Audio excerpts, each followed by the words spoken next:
Hello, my name is Michael Mayo. I teach English at Worcester, and I'm here to answer a couple questions about open days and how we teach English at Worcester and why you should think about coming here. I teach mostly modernist and contemporary literature, mostly the early 20th century, especially James Joyce, but very often the American novel after 1945. I also teach literary theory. I like to think with students about what reading is, what happens when we're reading, and how to make sense of this patently strange thing we do when we read fiction. So I have a couple questions that I've been asked to answer. What does the study of your subject involve? I would say there are 4 competencies that I encourage students to develop. The first is close reading. Sometimes this is called practical criticism, and I'm sure you do this in school. Close reading involves slowing down and looking at a passage line by line to see how the text is working. And the closer you get, the more rich and fruitful your interpretations will be. It's a skill that you learn over time, and it's something that we focus on very much here at Oxford and at Worcester. The second competency is argumentation, and this is you will learn how to take an idea and turn it into a convincing argument. The third competency is creativity and reflection. The best essays and the best tutorial conversations come when you bring your own reflective ideas, what this text meant to you, what surprises you found in reading the text, and we love to draw those things out and get surprised. And the last competency is to do tons of reading in every direction. The more reading you do, the stronger scholar you become. The next question is, which area of your subject do you specialize in? I have a new book out on James Joyce and the Jesuit priests who ran his schools in Ireland. I try to do a lot of close reading myself and think about the ways the Jesuit priests helped him discover what writing could do and what writing the truth might mean. It's not a religious book, but I do think that religion plays an important role in people's lives, shaping the way that they grow up and what they think about what they do, including if you become a writer. I also think politics is a powerful force in people's lives. And so I've done some research on radical politics and writing at the beginning of the 20th century. I also have written and love thinking about Sherlock Holmes and crime stories. And John Lee Miller and Lucy Liu are hands down better than Benedict Cumberbatch and Martin Freeman, and I'm willing to fight about that. The next question, how is your subject usually taught at Worcester? So the English course takes place over 3 years. Its focus is in tutorials in college. Those are either one-on-one or more usually 2-on-1, sometimes 3-and-1 meetings for an hour a week, and you write a weekly essay. Sometimes you have classes with others in your year group. And there are also lectures in the faculty, tons and tons of lectures, and you decide which lectures you want to go to, and you get to make sense and set your own direction for your studies in that way. At Oxford, we address texts from Anglo-Saxon to the present day, and we teach literature in English, which means literature in the English language from all over the world. You get greater independence as a scholar as you go along. And by the end of your time here, you write a dissertation, which is your own independent research project, supervised by a faculty member. I supervise a lot of those. and it's so much fun to see students find something they love, a question that they can't quite answer, and then spend a year researching, reading, thinking about it, and writing something that always turns out to be a surprise by the end. I think it's important for you to know that Oxford covers a lot of historical ground, and it's not possible to specialize very much in the first 2 years here. If you're interested in a particular period or a particular form, such as film, then there are other universities that do that really, really well. And you should look into that. That's a really valid distinction to make. The next question, how many contact hours would a typical student of this subject at Worcester have? So typically for a first year, it's about 3 hours a week. And that is, again, either in tutorials or in small classes in college. In addition to those hours, because Worcester is a college community, you run across and see your colleagues and your tutors very often during the week as well, in formal and informal ways. There are also tons of lectures going on in the city, reading groups, seminars, and stuff like that going on every day of the week. What do you usually look for, this is another question, in a competitive application for your subject? And how important is each step in the application process for your subject? For example, is the interview the most important step? We look for students who are passionate about the competencies I described earlier and who've done a lot of work to get better in those areas. You want to be good at close reading. You want to be good at having an idea and explaining it and reflecting on it, which means making a case for what you think, but also good at listening to others and rethinking your ideas as you go. And you also want to have read as much as you can. We find evidence of this all through the application. Speaking for myself, the teacher's recommendations tell me a lot.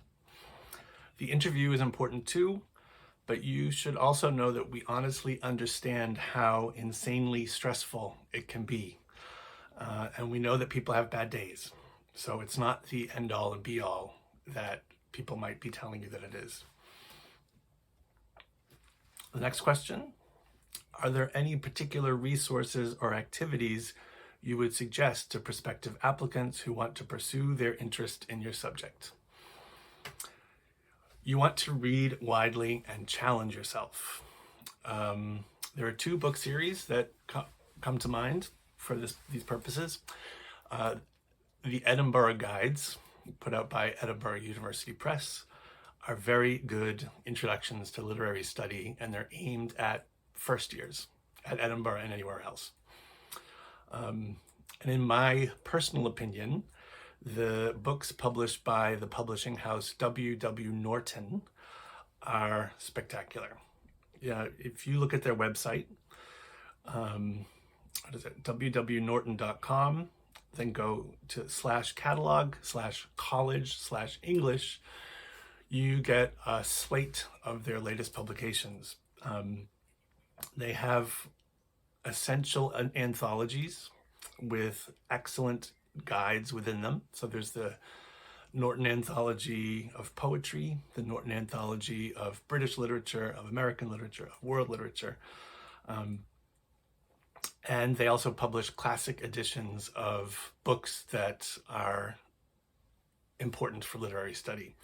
So I just had a look at their website, and they have a new edition of Paradise Lost, for instance, with all kinds of notes and introductions and primary sources and secondary sources, and all put together by leading scholars in their field today.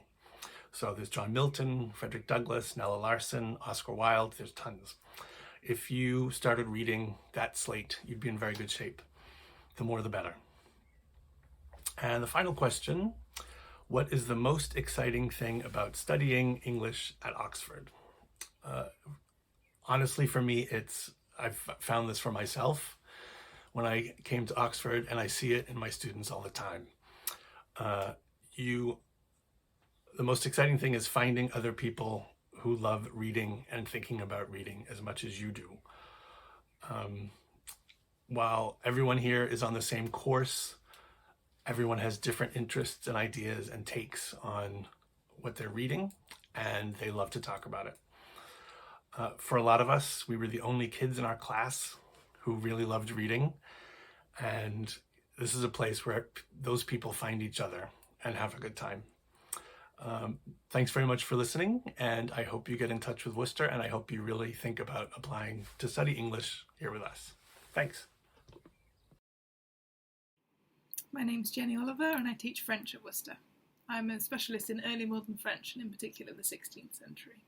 Modern languages at Oxford involve studying both the language, so the grammar of the language, translation into and from the language, and speaking and listening skills, but also a range of literature in that language. So in French, for example, there are also opportunities to study French cinema and the philosophy or literary theory written in the same language.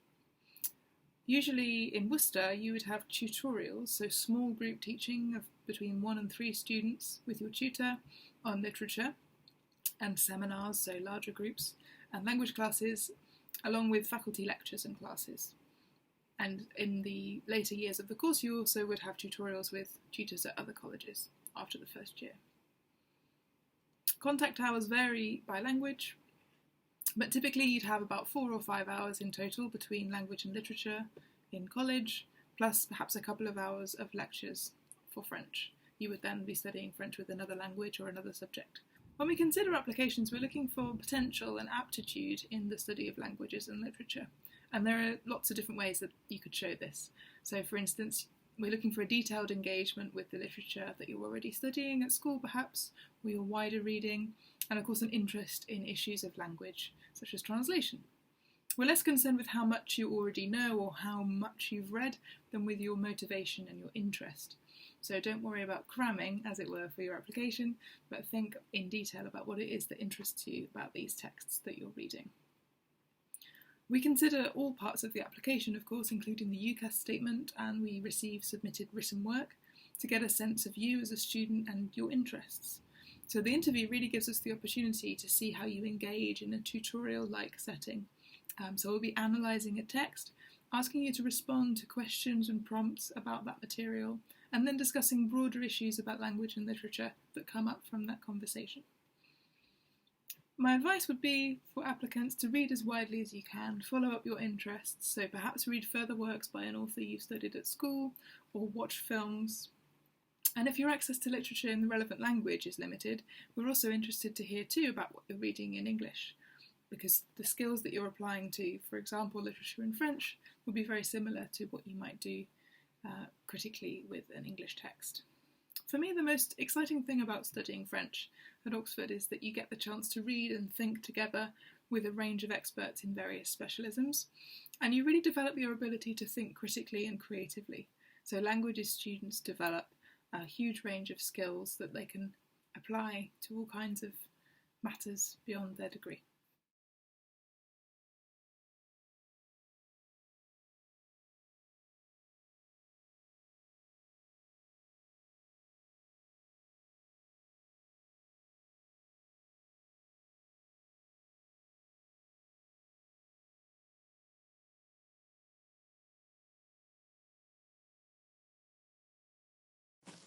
Hi, welcome to a virtual Worcester College Open Day.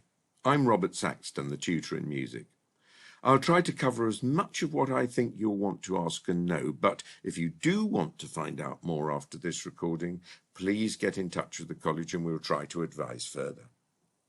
I'll begin by giving you an overview of the music course and explain the relationship between the college and the music faculty. At Worcester, we usually have 12 undergraduates reading music, that is, 4 in each of the 3 undergraduate years. The college is your home, and it's your college tutorial team who arrange your weekly tutorials and teach you. Some of the teaching is one-to-one, and some is in small groups, depending on the topic being studied at a particular time. The 3-year degree course is divided into 2 parts. At the end of your first year, you take what we call prelims. This consists of 5 papers and is a mix of compulsory and optional topics, some of which are portfolio or takeaway, if you like. For harmony and counterpoint, which we call techniques, for example, you have a week to complete the paper under your own steam, and for critical listening, you have the entire Easter vacation to complete the paper. Other compulsory papers include music, mind and behaviour, musical multimedia, women and music in the 19th century, historically informed performance practice, and a course on the songs of Guillaume de Machaut, the great medieval composer. Options include performance, which means you do a short recital if you're a player or singer, electroacoustic studio techniques, composition, an extended essay, and a paper on the study of music itself, how it has been and is studied historically, culturally, etc. It's wide-ranging and full of variety as a syllabus. One thing which may surprise you is that lectures are not compulsory, but tutorials are. However, we strongly recommend that you do attend lectures. They take place in the music faculty, where you meet your peers from other colleges, and there's a fantastically good library staffed by very friendly and helpful staff, and a block of recently renovated practice rooms, as well as a rehearsal ensemble room, the electroacoustic music studio, the Bake collection of historic music instruments, and a gamelan room. There's also a fully equipped listening room with computer terminals and a common room for you to meet and chat. At Worcester, you have your own room, and as someone reading music, you have an electronic keyboard with headphones supplied by the college. There are several practice spaces with pianos, and as I'll explain in a minute, we have a lively college music society which puts on weekly concerts, which you help organise and in which you take part and support. There's support throughout your 3 years. Apart from the college welfare officer and team, you have a college mother and father, undergraduates the year above you who are not necessarily reading music. Your result in prelims does not count towards your final degree. After this, you go on to your second year. As you have no more university exams until the end of your 3rd year, you have the 3 terms of the 2nd year and the beginning of the 3rd to try out topics and courses on offer, and offer is an important term. You can, both in terms of lectures and tutorials, choose a topic that particularly interests you, so that you learn about and study it in depth, but may then not wish to offer it as part of your 8 final papers. This is great, because it means you're not always thinking mainly about exams. As I've just said, finals, known as FHS, consists of 8 papers, 2 of which are compulsory and conventional exams. For your other 6 papers, you have a vast range of options, some of which are set exams, while others are takeaway portfolios, in some cases giving you an entire vacation and the first 4 weeks of your last summer, or Trinity term as we call it, to complete and submit. If you want to offer performance as one of your papers, you do a full recital with an audience, and the faculty, up to a certain amount per term, will pay for your instrumental or vocal lessons with an approved teacher. Many of our students who opt for this have lessons at major UK conservatoires. For composers, the faculty runs workshop and recording sessions at regular intervals in most terms. These are organised as syllabus events, so that what you've rehearsed and recorded is always a piece intended for inclusion in your exam portfolio. We work with the BBC Singers, the Schola Cantorum of Oxford, the Oxford Philharmonic, 2 professional string quartets, and groups such as Chroma and the faculty's own new music group, Ensemble Isis, which consists of students who've auditioned for this. Performers receive masterclasses from distinguished players and singers, and the Oxford Philharmonic runs a scheme for string players to play in some of its concerts alongside their professionals. At university level, there are several orchestras which you can play in. One of the university orchestras is by audition, but there are others which are not and are excellent, and ensembles ranging from a university brass band to a jazz swing band, and for both performers and composers, many opportunities arise for being part of shows across Oxford. There are really good choirs for singers, again, ranging across the spectrum repertoire-wise. You can also set up your own groups. At college level, Worcester offers instrumental awards, which you audition for after you arrive. You can reapply the following year if you're not successful first time round. These awards are divided into exhibitions and scholarships, and for both you receive a small amount of funding from the college. If you're an exhibitioner, you can be promoted to a scholarship in your second year without re-auditioning, depending on how much you've contributed to the weekly and termly concerts organised by the Worcester College Music Society. Most, not all of the committee read music, and you're expected to be active in this as a college musician. There are also choral awards available. These you apply for in advance, but in practice, it's possible to be auditioned and to join the chapel choir once you've arrived. There are 4 services per week during full term. If you're a soprano, you sing 2 services per week. If an alto, 4, as you also sing when the boys or trebles who sing the top line in 2 of the weekly services are on duty. And in addition, the choir occasionally broadcasts on the BBC and makes CD and online recordings. College and university mirror and overlap when it comes to extracurricular activities. Both offer many societies which you can join, and both offer a variety of sports activities. Worcester also has a gym and is the only Oxford college with its sports facilities on site. Importantly, catering is excellent, whether you want cafeteria style or formal hall, and all special dietary needs are catered for by our great team of chefs. The college academic office is always happy to give you advice and assist you, as is the tutorial team. We're there for you, to advise, to teach, and overall to make sure you have a really enjoyable and fulfilling time, both socially, personally, and academically.